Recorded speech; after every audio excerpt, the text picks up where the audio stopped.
Today we're back at M1 Concours in the Camaro SS 1LE, just after getting some track time in the 750S. Go watch that video if you haven't seen it already. Today's video is all about getting some first driving impressions on the new track alignment, Blackwing brake ducts on here. So these huge cooling ducts that channel air into the braking system in the front and the rear. And we have about 2.5 degrees of negative camber in the front and about 1.6, 1.7 degrees of negative camber in the rear. So we should see much better tire wear and grip out on track. We'll top and side, we'll take it around for a few laps and give you guys some driving impressions here. So these are the CT4, CT5V Blackwing ducts. They don't sit as low as the ZL1 brake ducts, but they still get the job done. We're gonna go into track mode, get track suspension, and then our steering should be in tour. Perfect. And then we'll just turn everything off.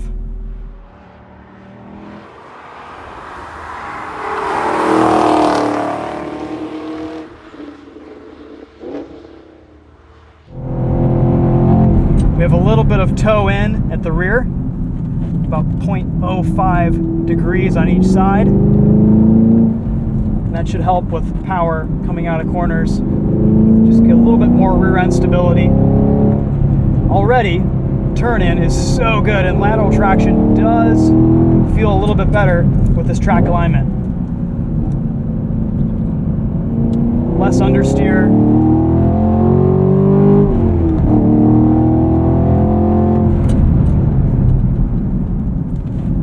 We bedded the brakes in about 30 minutes ago, so they've had some time to cool. Oh, the car feels great.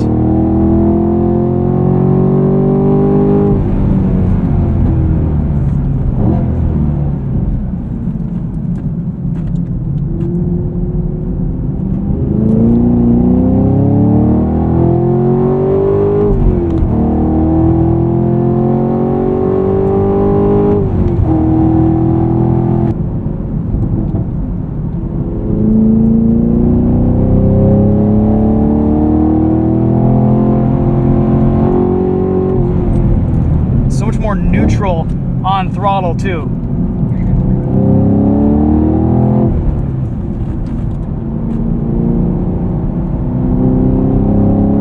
Oh, it turns.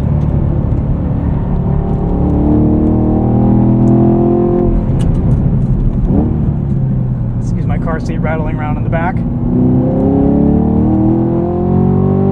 I'll have to go pick up my son after this.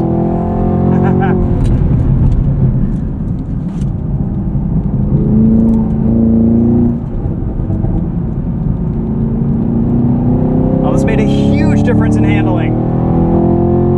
It just kind of rotates around your hips now.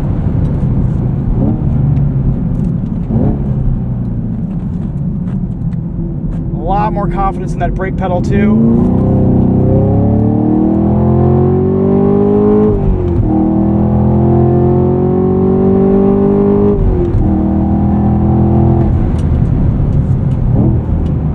Oh, this feels great.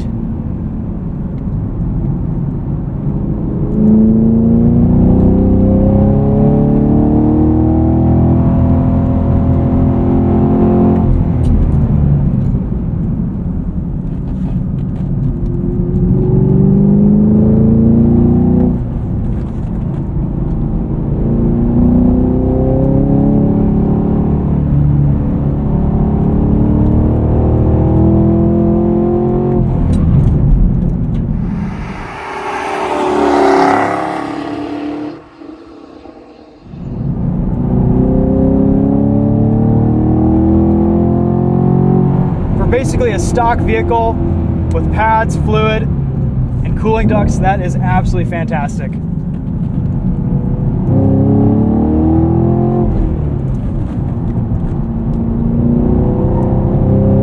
look how neutral that is on throttle.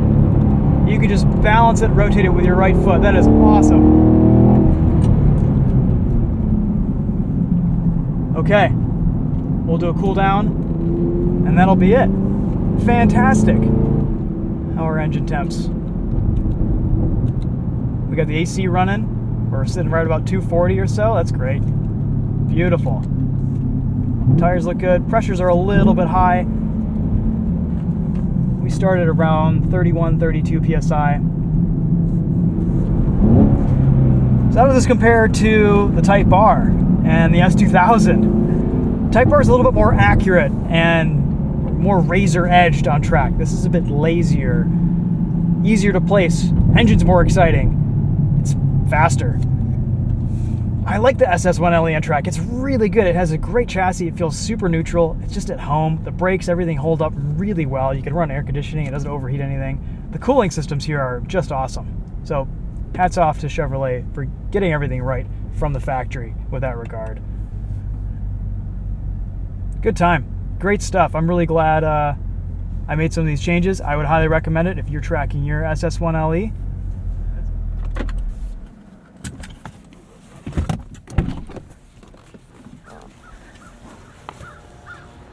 We should see much better tire wear too. Yeah, that'll even everything out. We still got a little bit of life left on these Eagle F1s. Maybe they'll last us the rest of the season. We'll see. We'll find out. Depends on how many events we do. It's really weird driving it after the 750S. That was going to be my first question, was it underwhelming? Or? Oh, very underwhelming. Yeah. About half the power, half the turn-in speed, half the braking capability. Yeah. But, wow. Yeah. An eighth of the price, I guess. True. Yeah, how do the brake ducts and like the alignment, is that all? I think everything feels amazing. The alignment is fantastic. That's the biggest difference, is just being able to neutralize the car on throttle, mid-corner. It's just so happy. You feel it almost just kind of like you've got this initial turn-in, and you've got more once you kind of engage the rest of that contact patch. Okay. It's like you have a little bit more contact patch than you would normally, and you do, technically. So it's stable on power. I'm glad I did the rear toe in. And it's so neutral around a corner now. It just kind of dances around. It's great. Sweet. Rotates around the hips like it feels shorter wheelbase almost, you know? Okay. Good stuff. And it brakes held up beautifully. Like no issues, no soft pedal, no wonkiness. And I was pushing a little bit harder than I normally would around here in a stock street car. Okay. So yeah, I think everything did great. Excellent. The front rotors are pretty cool. The rears feel pretty good too. They both feel about the same. There's nothing outrageous about how hot they feel after coming off track. Cool. Yeah. Dialed in. And I didn't take the rear backing plates off, so there's a duct that channels air, but it's kind of mostly blocked by the rear backing plate. I didn't feel like that was worth the effort. And honestly, if brakes hold up here, they're going to hold up everywhere else. Yeah. So fun. All right. Well, I'm glad we did that. Let's go give this McLaren back. Okay. I don't want to, but we have to. Yeah. We're not allowed to drive it anymore, and it's out of fuel. Yep. What a day. I can see my drift marks out there. Really? Yeah, it's just a huge skids. Nice. The Camaro might have been a little bit more fun out here on the 7-year-old winter tires, because we could slide it around at will, whereas there's a little bit too much mechanical grip to drift at will out here. I mean, unless if you're just like no mechanical sympathy, you're going to destroy your tires. I don't want to destroy these tires. I want them to last as long as possible. Right. Yeah, the Camaro on winter tires might be the jam. That's what we recommend for track use, just for driftability. In 7 years, we'll come back. Yeah, that's on right. your current set. That's right. And we'll do it all over again. Yeah. On that note, go watch this video. That was a fun one. See you guys. See ya.